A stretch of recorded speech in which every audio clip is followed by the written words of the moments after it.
Obviously a disappointing Saturday. You know, got some work to do defensively. Got to give Incarnate Word credit. You know, they did a great job with their scheme and played efficient football. And we've got to get back to the drawing board and improve. So, anybody got anything? How much did being short some key players, Savion Patton, obviously DJ Mask leaves in the first half, a number of players with COVID, how much did that affect game planning for you during the game? Well, you know, it was two things that were challenging, I think, for last week. Was we knew we were facing probably the most explosive or just the best offense that makes you uncomfortable. You know, like we've been comfortable the first 2 weeks against Baylor with the formations and kind of have an idea what to practice. You know, with Incarnate Word, I've lived in that world my whole life as a defense coach. I coached with Eric Morris at Texas Tech and with Cliff, and you knew that they were going to come out and do things and see formations and motions and third down plays that you hadn't seen. So we talked about being uncomfortable, you know, and making sure we could know our assignments and execute.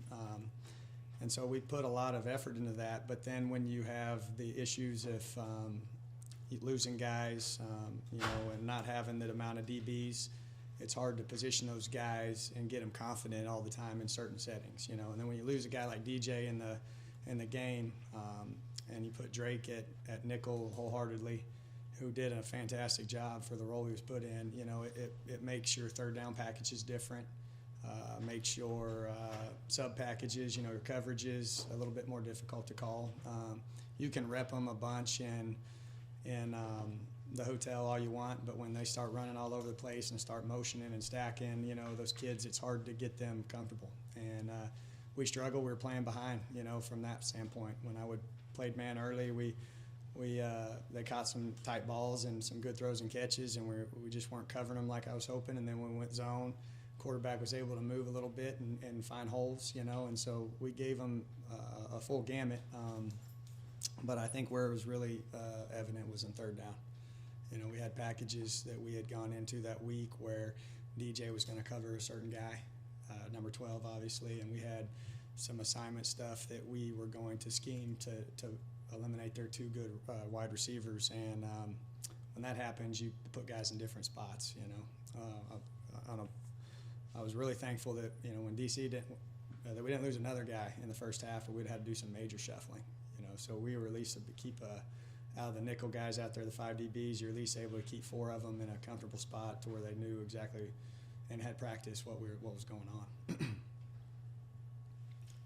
Do you feel like, even, you know, being shorthanded so many guys, do you feel that you still need to do some schematic changes out there? Are you still confident in what you're doing, and just more? Oh yeah, no. I mean, our kids are confident. I think you can see we're a different style of football from what we've been in the past, you know, and we're putting a lot more pressure on the DBs. And so from a scheme standpoint, you got to go back and look at, all right, if we run into this issue again, what coverages can we do from a zone standpoint that can help us a little bit more? You know, the past 2 years we were a drop 8 cover 2 team, and nobody would complain about the coverage. They'd complain about the run defense, you know, and because you're soft there. And we've decided to be more aggressive these first 2 games, and had the same mindset, but we knew we had to have zone going in the game. You know, it's obviously a spread team, and I think when you have those guys go out and you're stuck with just 5 DBs and can't get to your 6 DB package like we were trying to invest in a little bit more this season, I think you've got to get back to some coverage calls, you know, some zone, some cover 3 zone, some Tampa zone, just to help alleviate the stress of the man. Coach, you mentioned the third downs, and that was something that you said after the Baylor game that you wanted to improve on. What is it about the third downs that have been kind of difficult for you guys? Well, you know, it's I thought the first 2 games we were winning the ones we were supposed to. And then we had the ones that are about, you know, 3rd and 4, 3rd and 5, you know, you're playing run or pass, you know, we were able to be about 50-50 there. We just had gotten into too many 3rd and shorts in the first 2 games. And this one, we had some winnable third downs that we didn't execute. So I think I look at them a little bit differently. Was very, after the first couple third downs, I had my sub package. You know, we got off the field the first one, playing zone, which we're fired up about. got off the field of the second, third down, they went for it on fourth, and we had an execution error. You know, we had a guy for the quarterback, and he didn't take him, and the quarterback scrambled. So that was an execution thing we got fixed. But that showed up a little bit more in this game than it needed to be.